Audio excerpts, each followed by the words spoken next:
Jaguars Titans preview. Let's get it.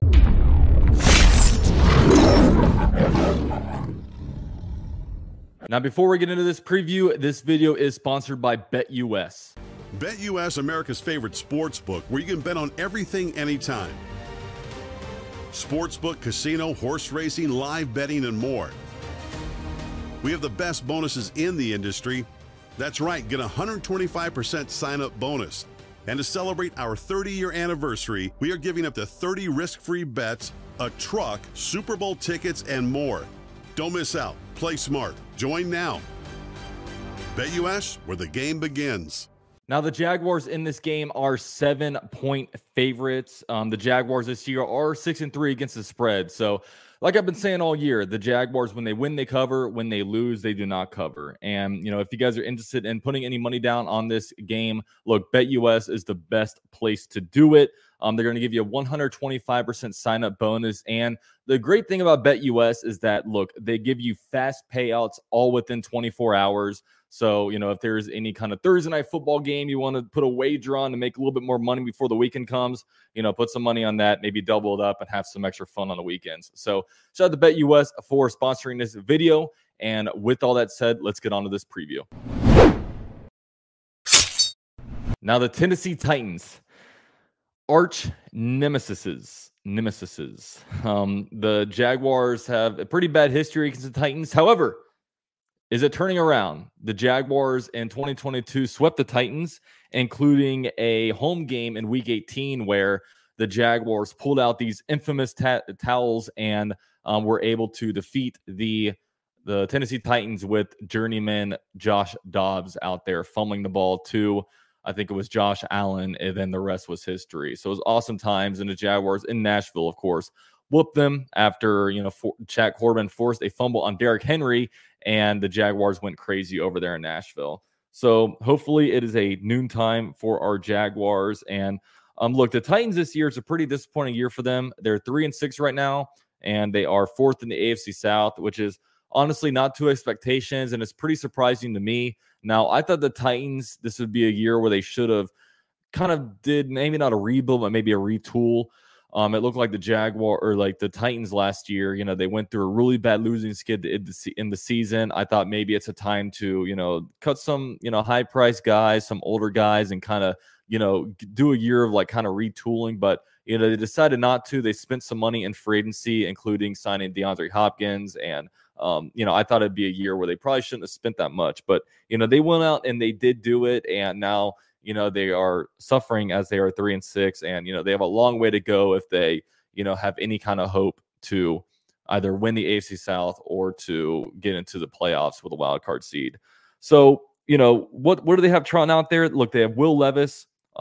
He's going to be the third different quarterback the Jaguars have faced on the Titans in the last 3 games. Of course, you know, we faced Ryan Tannehill, Josh Dobbs, and then now Will Levis. And, you know, he's also the third rookie that the Jaguars have faced. Will Levis is going into his third NFL start, third everywhere.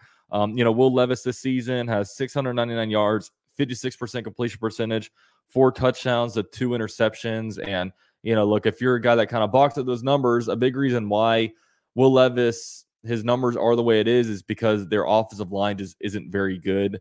You know, he is suffering kind of similar to Trevor Lawrence, where they drop back and there's pressure in his face and he's forced to throw it. So this should be a game where hopefully the defensive line does pretty well.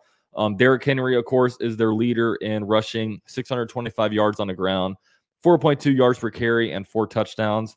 Tajay Spear, the rookie from Tulane, 234 yards on the season. He actually averages 5.3 yards per carry and 1 touchdown. He's a pretty dynamic little speedster out there. And then DeAndre Hopkins is by far their best receiver, 38 receptions this year, 591 yards, and 3 touchdowns. So when I look at this matchup, I actually think that the Jaguars match up pretty well against their offense because they're an offense that, you know, they like to run the ball, you know, with Derrick Henry, and the Jaguars have been pretty good against the run. And, you know, we have a team that's got a pretty good secondary, and, you know, with the lack of time that Will Levis has to throw, and really with the lack of receiving options, look, the Titans offense just isn't doing as well as they would have hoped. So when we discuss injuries, the Jaguars are most likely going to be missing both Jamal Agnew and Tyson Campbell. There are some guys that were on the injury sheet, such as right tackle Anton Harrison, who is limited in practice with a back injury. Zay Jones, we'll see what happens to him, but, we're kind of expecting that he'll probably be out.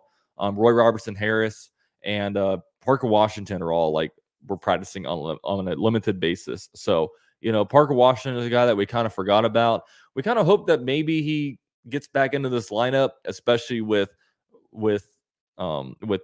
Agnew being hurt, because right now the Jaguars are under their third string punt returner. Christian Kirk is back there taking punts, and we'd like for him not to. We don't really want to get him one of our only 2 wide receivers on the team basically right now to be back there, risking injury. So that's something that we're going to have to monitor. And the Titans, look, Treylon Burks, their wide receiver, second-year wide receiver, tackle Andre Dillard, and cornerback Sean Murphy Bunting are all declared out for this game. So I doubt any of them make the trip to Jacksonville. So, those are some of the injuries with this game. And look, with this game, you look at it and say, okay, we're facing a 3-6 team. It should be easy, but it is a division opponent. You almost kind of got to throw out records because weird stuff happens. And, you also look at this, and a lot of people are really, really down off of the Jaguars' last game against the 49ers where we got blown out. And, it seems like the Jaguars, when it comes to fan base, how they're feeling about a game, it just feels like we're only as good as our last game. Right now, the Jaguars are 6-3, but, people are out there kind of feeling like we're 3-6 almost. It's feeling like, oh my God, the season is a failure. But really, when you look at it, the record's not that bad. We just got kind of handled last game. So, with this one, when you're listening to I listen to most specifically Trevor Lawrence and Ridley talk, and it doesn't sound like they're all that worried, and they actually sound pretty chill about just this week and that game. And it almost feels like they're taking on the personality of the head coach, because I know when they talked about Doug Peterson last year through the stretch, they said that Doug Peterson was always the same guy after a win and after a loss. So is it like they're forming to the kind of personality of the head coach? And does it worry people? Should Calvin Ridley and, Trevor Lawrence be out here more pissed off, more want to do urgency, or is it good for them to be kind of chill and nonchalant so they don't go out there and press on Sunday? No pun intended, press. But, time will only tell. So the Jaguars right now, it feels like the Jaguars are best in the last couple of years when their backs are against the wall. When they were 1-2, they went out and had a 5-game winning streak. Last season, when they were down and out, they came back, went on a crazy winning streak, and snuck into the playoffs at 9-8. So with this one, I'm not really worried about our defense. I'm more so worried about our offense. And in my last video, I really detailed all the different reasons why I might be worried about our offense. But with this game, got to be a get-right game, man. And it's up to Doug Peterson and Press Taylor to put in a good game plan for our offense, which includes the offensive line needs to learn how to gel. Walker Little needs to play better at left guard, although that was his first full game at left guard. We kind of give him a little bit of leeway. Right tackle Anton Harrison's dealing with a little bit of an injury. We'll see with him. Center Luke Fortner just needs to get better. I mean, he just hasn't really been all that good. Maybe Tyler Shatley should go in there. We'll see with that one. But offensive line needs a gel. And in the case that the offensive line is playing bad, we need to adjust the game plan to basically say, look, the offensive line isn't playing good. We're going to do quick passes. We're going to do screen plays. We're going to just do more things to kind of make it to where it's not as visibly apparent.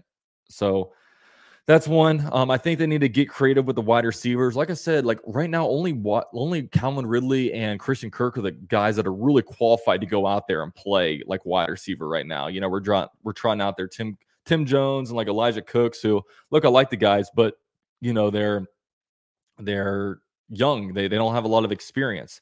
I would like to find ways to utilize Ingram more. Every single week, I'm like, why are we not using this guy more in the red zone? The Jaguars are off in the red zone. Why don't we utilize him more? I don't know. And look at other tight ends. Look, Brenton Strange was running open all game last game. Try to look for him a little bit more. Spread the ball out a little bit. And, get creative with Ridley and Kirk. Motion Ridley out a little bit. Maybe put Ridley in the slot. I just feel like we have Ridley, and Ridley doesn't all of a sudden just suck, okay? Just got to find a way to use him. And overall, just unlock Trevor Lawrence. Look, we know what Trevor Lawrence can do. Look, right now it's clear that he's struggling. Last game he was, and Sam Darnold words, almost like seeing ghost. He was just afraid to throw the ball.